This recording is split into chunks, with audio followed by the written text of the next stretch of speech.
Can you tell us a little bit about what Romanticism is, from what your understanding is, and we can explore that through this context of being in this beach setting?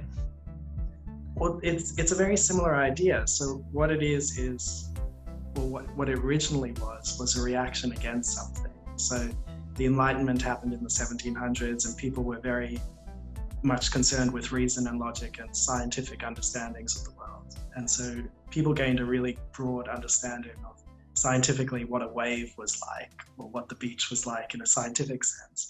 But what that took out of the world was a kind of magic to experiences, because just because you know scientifically what that's like, that doesn't encapsulate the full experience. And what the Romantic movement was about was trying to regain some of that magic that was lost. And their view was it was a re-engagement with the senses in an external sense, but also the internal exploration. They have this really beautiful quote. So Novalis, so these are the German Romantics, which are like the 1790s. And Novalis, one of the key figures, says, if you can imagine the universe is not the universe inside of you, inward goes the sacred path. And he continues in that sort of frame of mind. And what it is that we like to think of everything in a subjective way, that they're scientific facts, that they're scientific truths. But really, everything we come to in life, we come to from our own perspective, and we come to bringing with us our internal experiences, our history, our memories, and all of that. And that affects how we perceive things, that affects how we take in new information. And so you might have a really nostalgic memory of when you were a kid at the beach. And so when you go, in your 80s to a beach, that will completely change your experience compared to someone else who doesn't have that experience. And so a lot of this is a re-engagement with the self, a re-engagement with senses and memory and nostalgia and all these things that seem at first to be useless. A lot of our society is moving towards a state where we see these things as a waste of time. There's a lot of discussion in political circles about how philosophy and music and art and all of these things, they're kind of a waste of time. They don't make enough money. They're not useful. They're not practical.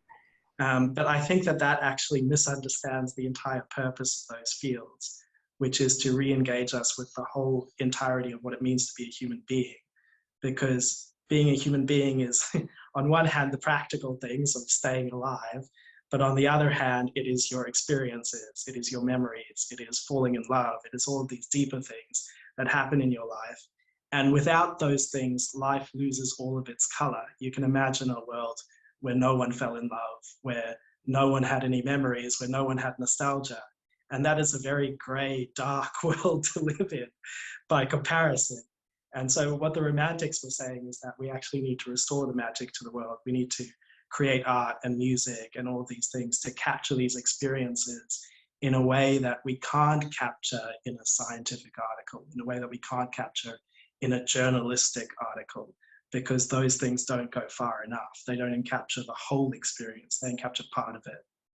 It's one of the big differences between fiction and non-fiction. You can watch a documentary and you'll get part of an experience, and then you can read a novel and you'll get even more of that experience, because novels have the senses, they have the smells and the sights and the sounds, and that builds things out beyond what a documentary has, which is just sight and sound. And one of the difficulties with modern technology and where we're going is that we're only engaging part of our senses when we're looking at a screen. We engage our sight and we engage our sound, but we're not engaging taste and touch and the rest of them. So that's part of the problem. We're disconnecting ourselves from the full human experience. And it's one of the...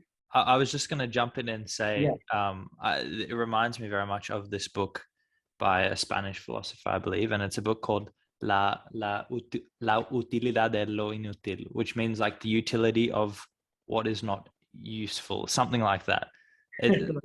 And basically it's about this idea of how there are these perceptions that we have in our society, that there are these things that are deemed as not of utility, whether that's being an artist or whether that's being a philosopher to even some degree. But he points out within this book in such a beautiful way that this is actually missing the point. Exactly what you said, but please continue. I just wanted to mention that. So I mean, like, I've had these experiences in my own life. So, you know, one of the things that happened, I went to law school, and I remember the final examination. When I walked out of that law examination, two people were talking to each other, and the one said to the other, "I guess we have to give up all our hobbies now. We're entering the real world." And I found that to be a fascinating comment, and it stuck with me for months or years at this point. And I think what it is that people really think that certain parts of themselves are impractical and useless, and they have to give them up when they become adults. They have to get rid of them. But they are part of yourself. You can't get rid of part of yourself. And you also can't win a battle against yourself, which is what these people are doing. They're trying to get rid of certain aspects of their personality, certain passions, certain interests that they deem as impractical, but they are core to who those people are.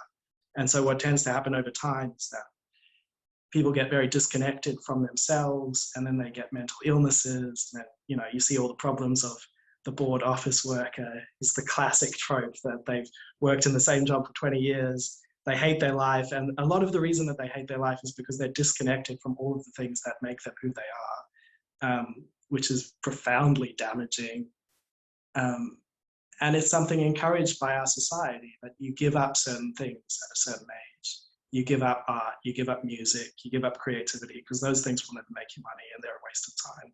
You give up philosophy. To some extent, you even give up religion. And I say that as someone who's an atheist, but even that is sort of given up these days. And instead you replace it with not much, with the practical things, with work, with making money, with getting ahead, with prestige. And those things aren't enough to sustain you and to fulfill you necessarily, which is the problem. C.S. Lewis has this brilliant quote where he says, "When I grew up, I gave up childish things, including the fear of being childish." And I think that sums it up, basically. When you become an adult, you shouldn't be afraid of childish things. You should engage with that.